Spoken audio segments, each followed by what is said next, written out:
Olá, irmãos e irmãs em Cristo Jesus. Bem-vindo ao meu canal da Bíblia, ouvindo a voz de Deus. Eu venho aqui gravar para vocês mais um vídeo aqui no meu canal da Bíblia, ouvindo a voz de Deus. E hoje é a lição da Escola Sabatina, a lição 6, Compreendendo o Sacrifício.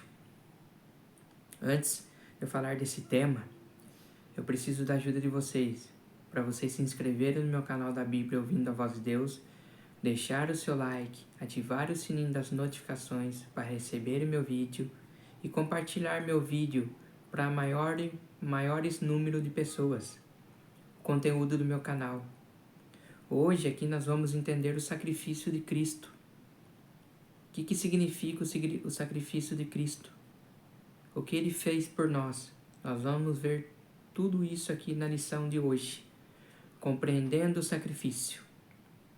Agora vamos para a lição. E o verso áureo diz assim: E cantava um cântico novo, dizendo: Digno és de pegar o livro e de quebrar os selos, porque foste morto e com teu sangue compraste para Deus os que procedem de toda a tribo, língua, povo e nação.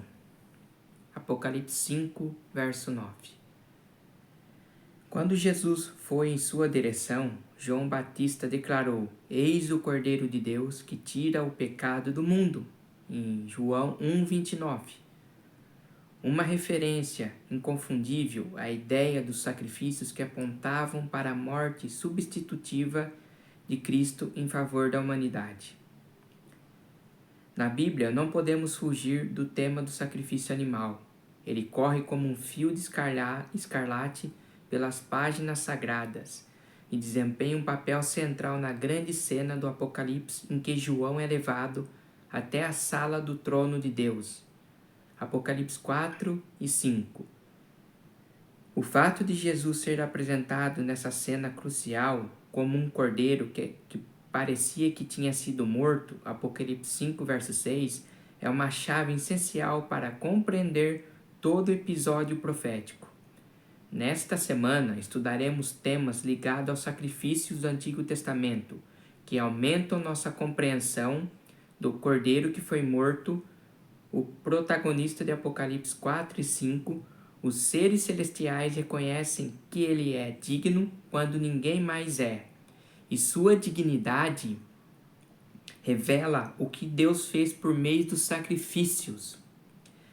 A dignidade de Cristo revela o amor infinito do Senhor, que fez sacrifício supremo, um ato que levará os seres humanos e as criaturas inteligentes do universo a se maravilharem por toda a eternidade. Parte de domingo: sacrifícios inúteis. Às vezes, podemos aprender bastante ao comparar duas ideias diferentes. Por exemplo, podemos compreender melhor o significado bíblico do sacrifício ao estudar sobre ocasiões em que Deus rejeitou os sacrifícios de seu povo. Pergunta número 1. Compare Isaías, capítulo 1, verso do 2 ao 15, com Isaías 56, versos 6 e 7, e o Salmo 51, verso 17. Que lições importantes sobre os sacrifícios são ensinadas nesses textos? Vamos ler Isaías 56, versos 6 e 7. Essa profecia fala de Jesus.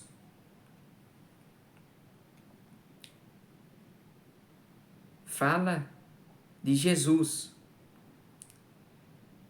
Que Jesus falou que os estrangeiros que se uniram ao Senhor para servi-lo, para amarem o nome do Senhor e prestar-lhe culto, todos que guardarem o sábado, deixando de profaná-lo, e que se apegarem à minha aliança, esse os trarei ao meu santo monte e lhes darei alegria em minha casa de oração.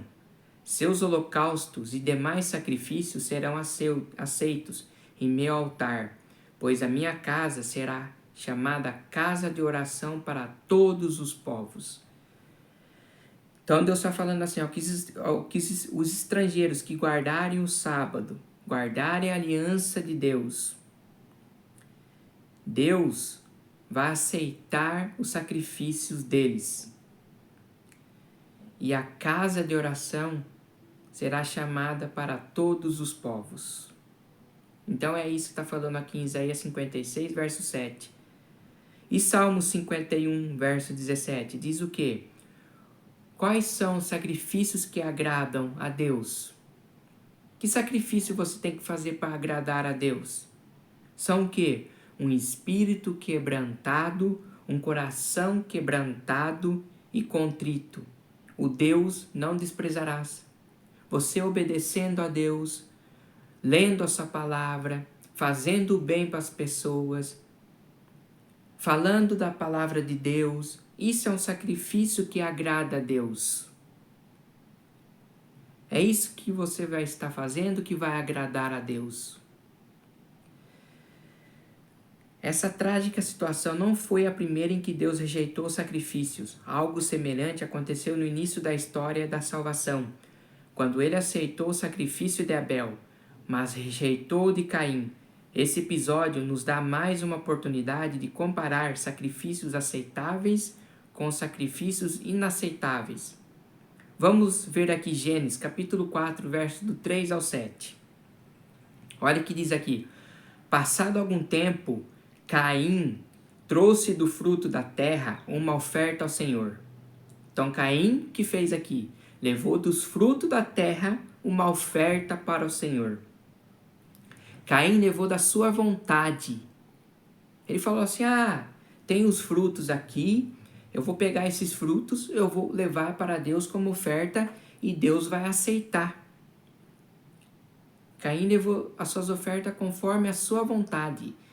Caim não levou uma oferta para agradar a Deus. E seu irmão Abel, o que ele fez? Abel, por sua vez, trouxe as partes gordas das primeiras crias do seu rebanho. O Senhor aceitou com agrado a sua oferta.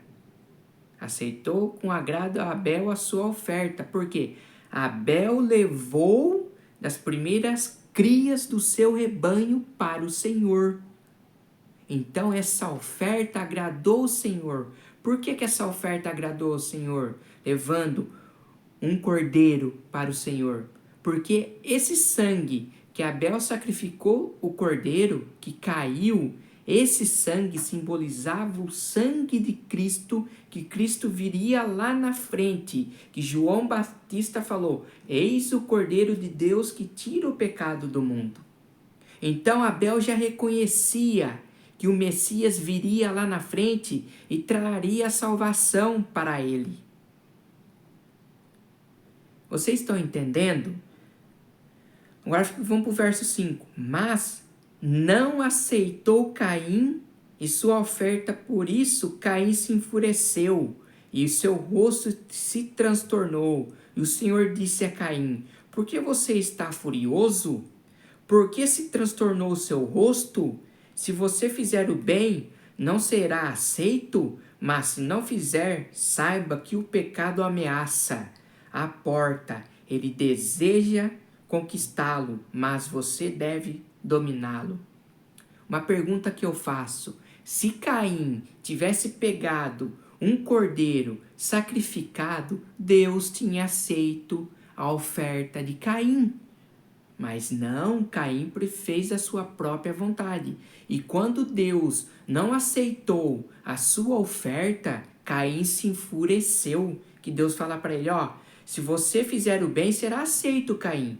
Mas se você fizer, saiba que o pecado ameaça a porta. E ele deseja conquistá-lo, mas você deve dominá-lo. O que isso quer dizer? Que nós devemos dominar o pecado. Quando nós for fazermos uma coisa errada, o que nós temos que fazer? Opa, nós sabemos que não devemos fazer isso, é errado, vai desagradar a Deus. Não vou fazer, eu tenho que dominar o meu pecado. Foi isso que Deus falou para Caim. Em Hebreus 11:14 diz assim, pela fé, Abel ofereceu a Deus um sacrifício superior ao de Caim. Abel levou o que para Deus? Um cordeiro. Esse sacrifício foi superior ao de Caim. Pela fé, ele foi reconhecido como justo. Caim foi conhecido como justo perante de Deus. E nós temos que ser justos perante Deus. Fazer o bem, levar as pessoas. Fazer sacrifícios que agrada a Deus, como eu li, um coração quebrantado. Um coração bom, que diz, circuncide o seu coração. Esse é o sacrifício que Deus quer. Não o sacrifício de um animal. Quando Deus aprovou as suas ofertas, embora ele esteja morto por meio da fé, ainda fala. Então, Caim se enfureceu e matou Abel. Porque Deus aceitou o sacrifício de Abel, mas não aceitou o de Caim. Vamos para a parte de segunda-feira. Sangue de touros e de bodes. Alguns criticam os sacrifícios alegando que eles eram cruéis e, em certo sentido, injustos. No entanto, a intenção é exatamente essa. A morte de Cristo foi cruel, severa e injusta. O inocente morreu pelos culpados. Quem que foi inocente aqui? Cristo. Ele foi inocente e Cristo morreu pelos culpados. Isso era o que? Necessário para solucionar o problema do pecado. Então, Cristo, ele precisava morrer para solucionar o problema do pecado quando ocorreu lá no Jardim do Éden, que Adão e Eva pecaram, que eles foram expulsos do Jardim do Éden. Quando Deus falou para eles não comerem do fruto, que eles iam morrer, mas eles comeram. Foi aí que entrou o pecado e Deus expulsou Adão e Eva e Deus já elaborou um plano da salvação para os seres humanos, que era enviar Jesus Cristo para morrer em nosso lugar. Então, por isso que esses sacrifícios apontavam para a morte de Cristo. Esses animaizinhos apontavam para a morte de Cristo. Aquele sangue que saíam desses animais apontavam para a morte de Cristo. Pergunta número 2. O que Hebreus capítulo 10, verso do 3 ao 10, nos ensina sobre os sacrifícios que o povo de Deus oferecia na época do Antigo Testamento? Se os sacrifícios eram incapazes de salvar realmente os pecadores, por que eram oferecidos? Vamos ler aqui Hebreus capítulo 10, verso do 3 ao 10. Acompanhe comigo. Contudo, esses sacrifícios são uma recordação anual dos pecados. Então, esses sacrifícios eram o quê? Era uma recordação anual dos pecados, que apontava para Cristo. Pois é possível que o sangue de touros e bodes tire pecado? Por isso, quando Cristo veio ao mundo, disse, sacrifício e oferta não quiseste, mas um corpo me preparaste de holocausto e oferta pelos pecados não te agradaste. Então eu disse, aqui estou no livro, está escrito a meu respeito, vim para trás para fazer a tua vontade, ó Deus. Primeiro ele disse, sacrifícios e ofertas, holocaustos e ofertas pelo pecado não quiseste, nem deles te agradaste, os quais eram feitos conforme a lei. Então acrescentou, aqui estou, vim para fazer a tua vontade. Ele cancela o primeiro para estabelecer o segundo. Pelo cumprimento dessa vontade, fomos santificados por meio do sacrifício do corpo de Jesus Cristo, oferecido uma vez por todas. Então Cristo, ele veio ao mundo pela vontade de Deus. Cristo veio ao mundo como um cordeiro, como João Batista falou, eis o cordeiro de Deus que tira o pecado do mundo. Então Cristo veio para esse propósito. Ele veio primeiro a esta terra para pregar o evangelho para as pessoas. Jesus Cristo, ele curou pessoas, ressuscitou mortos, expulsou demônios, purificou leprosos, expulsou demônios. Cristo fez tudo isso. E Cristo veio como um cordeiro para morrer em nosso lugar. E quando Cristo morre, esses sacrifícios são inúteis. Hoje você não precisa mais matar um animalzinho. Vocês sabiam, quando vocês vão matar, quando uma ovelha está para morrer, esse animal é tão indefeso que ele não faz nada. Quando essa ovelha sabe que esse animal, a ovelha sabe que ela vai morrer, ela chora, escorre lágrima dessa ovelha, porque ela sabe que ela vai morrer. Um animalzinho, ele entende, ele sabe que ele vai morrer. Entenda uma vez por todas, queridos, sangue de touros, de bodes, não tira mais pecado. Somente com o sangue de Cristo é o que tira pecados. Cristo foi oferecido uma vez por todas, morrendo na cruz. Os animais eram símbolos que apontavam para o sacrifício expiatório do Cordeiro de Deus. Então, o que é? Esse sacrifício expiatório apontavam para Cristo. Apontavam para o Cordeiro de Deus. Quem que é o Cordeiro de Deus? Cristo. Os sacrifícios eram atos de fé, que proporcionavam aos pecadores uma forma concreta de expressar fé na obra do Messias vindouro. Consideramos esses símbolos como tipos que foram cumpridos. Esses símbolos, esses animaizinhos foram cumpridos na lei. Na lei. Quando Cristo ainda não tinha vindo ao mundo. Consideramos esses símbolos como tipos que foram cumpridos por um antítipo, que é a realidade.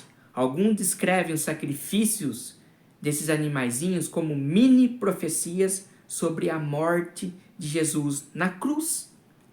Então esses animaizinhos que morriam simbolizavam a morte de Jesus na cruz. Imagine comigo quantos animaizinhos morreram na época da lei de ordenanças. Quantos que morriam? A Bíblia não fala, mas morreram muitos animais. É triste, era triste. O sacerdote pegar, passar o cutelo no pescoço daquele animalzinho, escorrer aquele sangue, o sacerdote pegava aquele sangue que estava na bacia, levava para o sumo sacerdote entrava dentro do Santo dos Santos, aspergia aquele sangue no véu, e através do sumo sacerdote, Deus respondia: a pessoa está perdoada. Era assim que era o perdão dos pecados do povo lá em Israel. Através daquele sangue daquele animal que simbolizava Cristo, que viria lá na frente. Os rituais ligados aos sacrifícios eram como pagamento por uma viagem. Quando compramos uma passagem de ônibus, trem ou avião, não fazemos imediatamente a viagem pela qual pagamos. Em vez disso, recebemos uma passagem ou cartão de embarque, que é uma espécie de garantia ou representação da jornada que está por vir. Podemos segurar aquele pedaço de papel o quanto quisermos, mas ele não nos levará a destino algum. Mas quando embarcamos e a jornada começa, recebemos aquilo pelo qual pagamos, e a passagem de papel se torna desnecessária. Algo semelhante ocorreu com os animais oferecidos, um sacrifício. Esses animais, eles tinham um papel importante. Mais uma vez que o sacrifício real foi feito, eles perderam todo o sentido. Então, quando o sacrifício real, que é Cristo, que morreu na cruz, esses animaizinhos perderam o sentido. Não valia mais de nada. Acabou o sacrifício de animais. Acabou. Cristo morreu.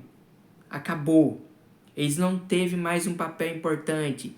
Na lei, eles tinham um papel importante. Eles morriam para perdoar as pessoas através de Cristo. Esses animaizinhos eram oferecidos com simbolismo de Cristo. E quando Cristo morreu, acabou. Cristo foi o sacrifício real. Eles perderam todo o sentido. Essa realidade ficou visível quando na morte de Cristo, o véu do santuário, o véu que ficava no santuário, se rasgou em duas partes de alto a baixo, como está lá em Marcos 15, verso 38. Todo o sistema sacrificial, o templo, os rituais que apontavam para a morte de Jesus, uma vez que ele cumpriu sua promessa na cruz e ressuscitou, vencendo a morte, os sacrifícios se tornaram desnecessários. O véu do santuário se rasgou. Quando o véu se rasga, quando Jesus morre na cruz, o véu se rasga em duas partes. Aqueles animais que eram sacrificados, acabou. Cristo aboliu. Não existe mais. Hoje, meu querido irmão, minha querida irmã, você pode ir a Cristo para pedir perdão dos seus pecados. Na Bíblia está escrito em 1 João capítulo 2, verso 9, diz assim: se confessarmos os nossos pecados, Ele é fiel e justo para te purificar de toda injustiça. Quem que é fiel e justo? Se você confessar os teus pecados, é Cristo. Ele que vai purificar os seus pecados através do sangue dele na cruz. Hoje você não precisa mais matar um animal para ir a Cristo. Isso acabou. Cristo aboliu na cruz. O sacrifício que Deus quer que você faça é um coração quebrantado, um coração bondoso, um coração humilde, um espírito quebrantado. É isso que Deus quer de você, meu querido irmão, minha querida irmã. Agora vamos para a parte de terça-feira. O Cordeiro Pascual. O Apocalipse se refere a Jesus como Cordeiro. Cerca de 30 vezes Jesus é mencionado como Cordeiro. Desde o início do plano da redenção, o povo de Deus usou cordeiros como símbolos do Messias vindouro, como Abel ofereceu um cordeiro, como um símbolo das suas primeiras crias do seu rebanho, que está lá em Gênesis capítulo 4, verso 4. Antes de partirem do Egito para a terra prometida, os israelitas foram instruídos a resgatar cada primogênito, pessoa ou animal, com um cordeiro de 1 ano. Em Êxodo 12, verso 5, que diz assim: animal escolhido será macho de 1 ano, sem defeito, e pode ser cordeiro ou cabrito. Por que animal sem defeito que tinha que ser oferecido ao sacrifício na lei? Porque Cristo, ele era perfeito, ele foi um cordeiro perfeito que morreu na cruz. Então esse cordeiro tinha que ser perfeito, não podia ser um cordeiro manco, um cabrito manco. Esse cabrito não podia ser aleijado, não podia estar machucado. Tinha que ser de 1 ano e sem defeito. Tinha que ser perfeito para ser sacrificado. Pergunta número 3. O que a Bíblia ensina sobre Jesus como sacrifício da Páscoa? O que essa verdade significa para nós? Isaías 53, versos 7 e 8. Vamos ler. Ele foi oprimido. Quem que foi oprimido e afligido? Cristo. E contudo, Cristo não abriu a sua boca. Ele foi levado como um cordeiro para o matadouro e como uma ovelha que diante dos seus tosqueadores fica calada. Ele não abriu a sua boca com julgamento opressivo. Ele foi levado. E quem pode falar dos seus descendentes? Pois ele foi eliminado da terra dos viventes por causa da transgressão do meu povo. Ele foi golpeado. Então Cristo ele foi levado ao matadouro como um cordeiro. Ele não abriu a boca. Imagine Cristo ali sendo chicoteado, sendo cuspido, as pessoas gritando crucifica-o. Imagina o que Cristo passou como um cordeiro. Ele fez tudo isso por nós, por amor a nós. Ele não abriu a sua boca, ele não falou nada, ele ficou quieto. Queridos, olha o que Cristo fez por nós. Em 1 Coríntios 5, verso 7, quando Cristo morre na cruz, o que o apóstolo Paulo fala aqui? Livrem-se do fermento velho, o que vocês fazem de errado, parem de fazer, para que sejam massa nova e sem fermento, como realmente são, pois Cristo, nosso Cordeiro Pascal, foi sacrificado. Então Paulo fala assim, vocês têm que deixar o fermento velho, vocês têm que ser uma massa nova, vocês têm que entender o sacrifício que Cristo fez por vocês, vocês têm que ser nova criatura, o que vocês faziam de velho, de coisas erradas, parem de fazer, sejam massa nova. Décadas após a morte de Cristo, Pedro refletiu sobre a redenção. Não foi por meio de coisas perecíveis, como prata ou ouro, que foram redimidos da sua maneira vazia de viver, transmitida por seus antepassados.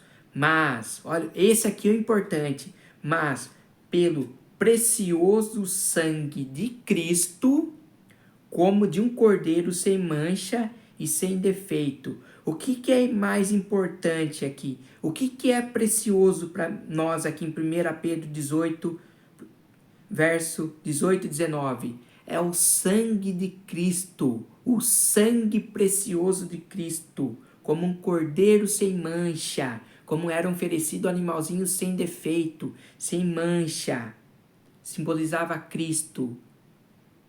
E o sangue de Cristo, que é o mais importante aqui, que purifica os nossos pecados, que nos limpa, é o sangue precioso de Cristo. Jesus foi o único ser humano cuja vida satisfez perfeitamente a santidade de Deus. Todos os outros seres humanos pecaram, e nossa vida pecaminosa literalmente conta mentiras sobre a natureza do Criador. Jesus, no entanto, tornou-se o último Adão.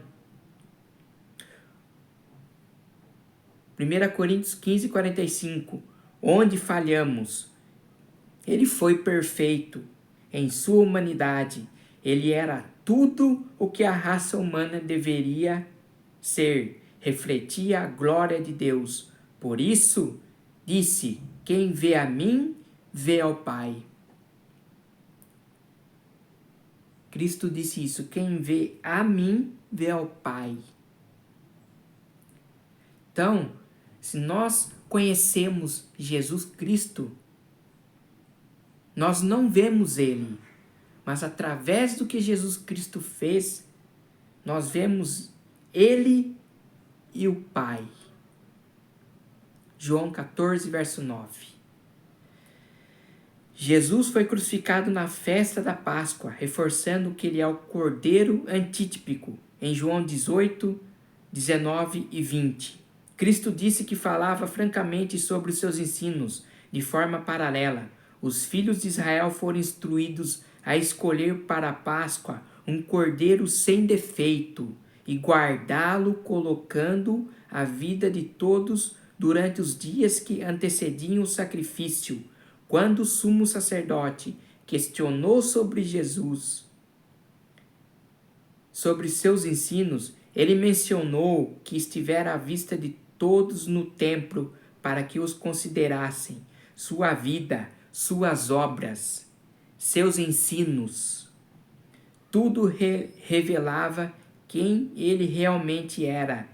Jesus é o Cordeiro sem defeito, a expressão mais poderosa da justiça e da glória de Deus. Então, Jesus é o Cordeiro sem defeito que morreu na cruz. Ele é a expressão mais poderosa da justiça e da glória de Deus. Parte de quarta-feira. Jesus no templo. A história da salvação envolve duas realidades que à primeira vista parecem contraditórias. Deus quer restaurar a comunhão que tínhamos com Ele e anseia estar próximo de nós. Então Deus quer estar próximo de nós. É nós que se afastamos de Deus. É nós que abandonamos Deus. A pessoa fala, Deus me abandonou. Não, Deus está do seu lado a todo momento. No entanto, trazer pecadores à sua presença os levaria à destruição. Davi disse, tu não és um Deus que tenha prazer na injustiça.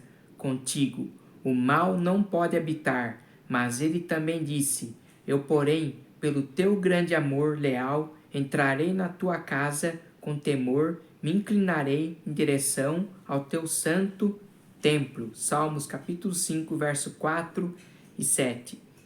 Aqui a pergunta 4. Leia Ageu capítulo 2, verso do 7 ao 9.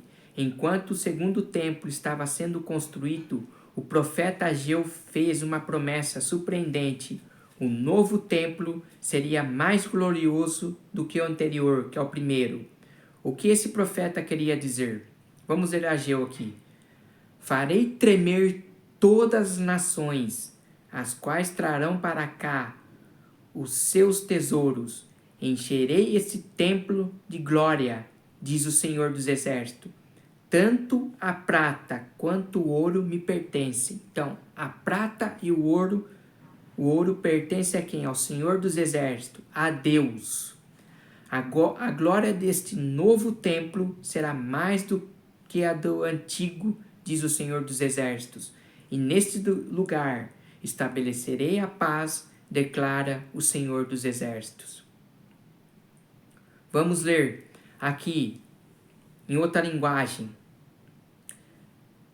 E farei tremer todas as nações, e verá o desejado de todas as nações. Quem que é o desejado de todas as nações? Jesus Cristo. Ele é o desejado de todas as nações. E encherei esta casa de glória, diz o Senhor dos Exércitos. Minha é a prata e meu é o ouro, disse o Senhor dos Exércitos. A glória desta última casa será maior do que da primeira casa, diz o Senhor dos Exércitos.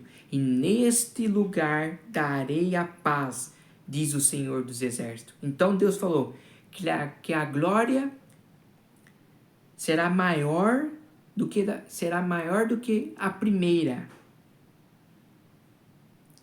A glória da última casa será maior do que a primeira. Está falando Deus aqui. E Deus falou assim, neste lugar darei a paz, diz o Senhor dos Exércitos. Olha o que diz aqui. Quando Salomão dedicou o primeiro templo, a glória de Shekinah, a presença de Deus que acompanhou Israel a caminho de Canaã, encheu o templo. E os sacerdotes não puderam permanecer para ministrar. Que está lá em 1 Reis, capítulo 8, versos 10 e 11. Quando o segundo templo foi dedicado à Arca da Aliança, que representava o trono de Deus, não estava ali, pois alguns homens fiéis, aflitos com os pecados da nação, haviam escondido antes da destruição da cidade. Desta vez, a presença de Deus não encheu o templo. Foi triste como a profecia de Ageu se cumpriria. Foi no segundo, a primeira casa não foi importante. Agora, a segunda casa foi importante, que diz aqui, foi no segundo templo que Jesus, Deus encarnado, apareceu em pessoa, em carne e osso. O próprio Deus saiu de trás do véu para se tornar um de nós e se unir a nós. Neste mundo fragilizado, como Filho de Deus, agora era também o Filho do Homem.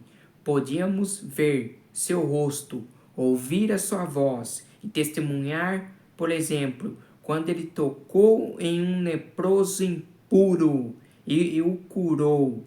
Então Jesus tocou no leproso e purificou o leproso. Jesus o curou. Em vez de simplesmente nos chamar para nos aproximarmos dele, Deus veio em nossa direção. Ele desceu pessoalmente até nós. Não é de admirar esta declaração sobre a Jesus. A virgem ficará grávida. Quem que era a virgem que ficou grávida de Jesus? Maria. E dará à luz um filho, e o chamarão Emanuel, que significa Emanuel, Deus conosco. Mateus 1:23. Pense no que isso significa. O Criador do universo condescendeu não apenas em viver entre nós, mas em morrer por nós. Então a cruz é de longe a maior manifestação do amor de Deus. Quando nós olhamos para a cruz, o que Jesus fez é a maior manifestação do amor de Deus, enviando seu Filho para morrer em nosso lugar. Como está escrito em São João 3, verso 16.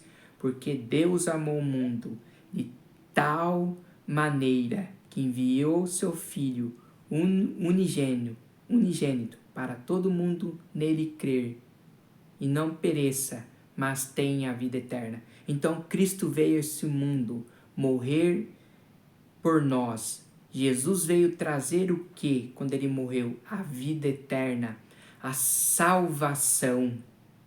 Porque como que dizem na Bíblia em Efésios, pela graça sois salvos, não é dom de vós, é dom de Deus. Então Jesus, quando ele veio a essa terra, ele morreu, ele veio trazer a graça. Nós somos salvos pela graça de Deus. Olha o que Jesus fez por nós, trazendo a sua graça, a sua salvação. O que você tem que fazer é somente aceitar a Jesus. Jesus vai nos dar a vida eterna quando ele voltar a esta terra, buscar a sua igreja. Você olhe para a cruz, reflita a cruz, que está ali a manifestação do amor de Deus. Então nós vamos para a parte de quinta-feira.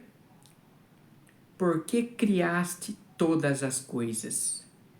Em poucas ocasiões, profetas foram levados tão perto de Deus em visão para que vissem seu trono. Ezequiel viu esse trono acima do firmamento, que está na Ezequiel 1, verso 26. Isaías visitou o templo celestial para vê-lo. Isaías 6, verso 1. Em uma das descrições mais detalhadas que temos, João foi levado ao trono em visão, em Apocalipse 4 e 5. Os rituais do santuário, que funcionavam como tipos, indicavam que havia apenas um caminho pelo qual a humanidade poderia entrar na presença de Deus, o sangue de Cristo. Olha que importante isso, o sangue de Cristo é importante. O sangue de Cristo é preciosíssimo. quando ele morre na cruz, escorre aquele sangue em favor de nós. Através de um caminho pelo qual vai poder entrar na presença de Deus, o sangue de Cristo. O sangue de Cristo é que purifica os nossos pecados. Pergunta número 5. Leia Isaías 6, verso do 1 ao 5 e Apocalipse 4, verso 7 a 11. Quais são as semelhanças entre essas visões? Observe a ordem dos eventos. Qual assunto é apresentado primeiro?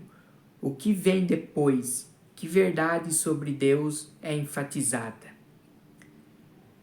A primeira coisa que ocorreu é que seres celestiais destacaram a santidade de Deus. A cena de Isaías é impressionante. O templo estava cheio de fumaça e os umbrais das portas balançaram enquanto serafins proclamavam que Deus é santo. Quando tinha uma fumaça ali, os serafins proclamavam que Deus é santo, que Deus é poderoso, que Deus é digno de ser adorado. Em Apocalipse, na visão de João, querubins fizeram o mesmo anúncio: Santo, Santo, Santo. Apocalipse 4, 8, em Ezequiel 10, verso 14 e 15. As 4 criaturas viventes são chamadas de querubins. Cada um desses profetas viu uma cena deslumbrante da glória de Deus. Em seguida, vemos a reação do profeta Isaías. Reconheceu que era um homem de lábios impuros. Então Isaías reconheceu que ele, vendo tudo aquilo ali perto dele, a glória, vendo ali os serafins, vendo toda aquela fumaça, ele falou: eu sou homem de lábios impuros. E João chorou diante da verdade de que não havia ninguém digno. Quando vemos a dignidade de Deus, compreendemos a situação humana, somos totalmente indignos e precisamos de Cristo como nosso Redentor. Então, nós somos indignos. Nós precisamos de Cristo como nosso Redentor, como nosso Salvador. Aceite Cristo hoje como seu Redentor, como seu Salvador. Se apegue com Cristo. Leia a sua palavra, estude a sua palavra, tenha uma comunhão com Cristo. Reflita na cruz o sacrifício que Cristo fez por nós. Olha aqui, Satanás acusa Deus de ser arbitrário, egoísta e severo. No entanto, um breve momento na sala do trono de Deus expõe as mentiras do inimigo. Somente quando vemos Cristo como ele é o Cordeiro que for morto, Apocalipse 5:12, podemos ver o Pai como ele realmente é. É reconfortante saber que, ao ver Jesus, vemos como o Pai é. E a maior revelação do caráter do Pai é vista em Jesus morrendo por nós. Então, a revelação maior do caráter do Pai é nós vermos Jesus morrendo por nós. Jesus, o Cordeiro perfeito, escorrendo o seu sangue. Tudo por nós. A cruz nos revela 2 verdades. Primeira, Deus nos ama a ponto de sacrificar por nós. Segunda, a cruz deve nos mostrar que somos realmente pecadores e caídos de tal maneira que somente por meio da cruz poderíamos ser salvos. Se Cristo não tivesse vindo a esta terra, morrido na cruz, onde nós estaríamos? O que seria de nós? Não é? Nós não estaríamos aqui. Nós não poderíamos ser salvos. Por isso que Cristo veio e morreu por nós, para nos libertar do pecado. Tem uma passagem na Bíblia que diz assim: quem permanece em Cristo não vive no pecado. E quem não permanece em Cristo vive no pecado. Nunca ouviu, nunca o conheceu.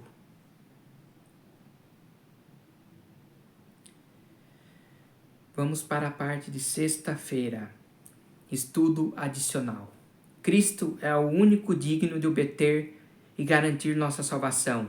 Sua vida foi a única sem pecado, que satisfez perfeitamente a glória do Pai. Ele é o Cordeiro imaculado, está à frente da raça humana, como nossa garantia eterna. Ao mesmo tempo, ele tomou sobre si nossa culpa, satisfazendo o juízo, que é a resposta de Deus ao pecado. Quando João testemunhou a cena extraordinária dos seres celestiais ao redor do trono, foi instruído a parar de chorar, porque o leão da tribo de Judá venceu. Apocalipse 5, verso 5.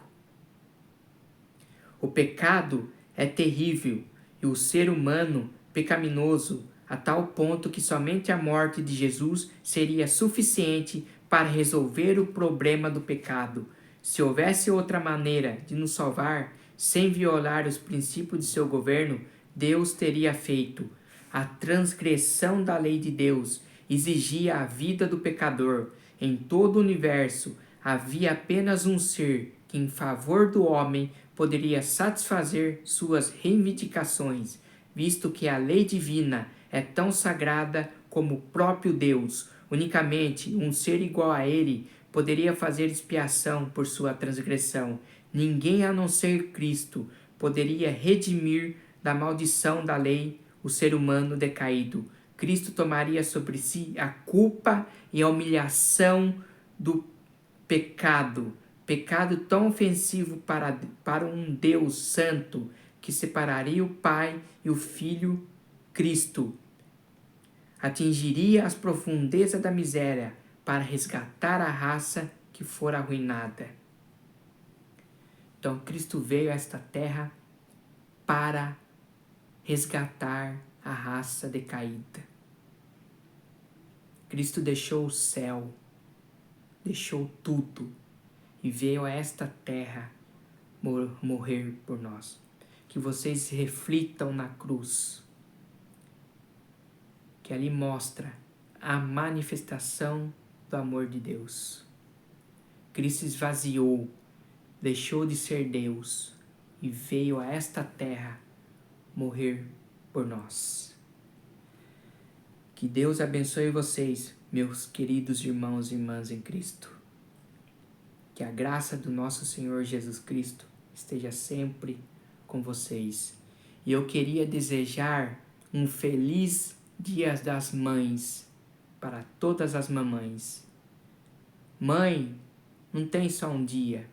Dia das Mães é todos os dias. Temos que dar valor às nossas mães. Enquanto a nossa mãe estiver aqui, abrace ela, beije ela. É isso que nós devemos fazer. E tenham uma boa semana na presença de Deus.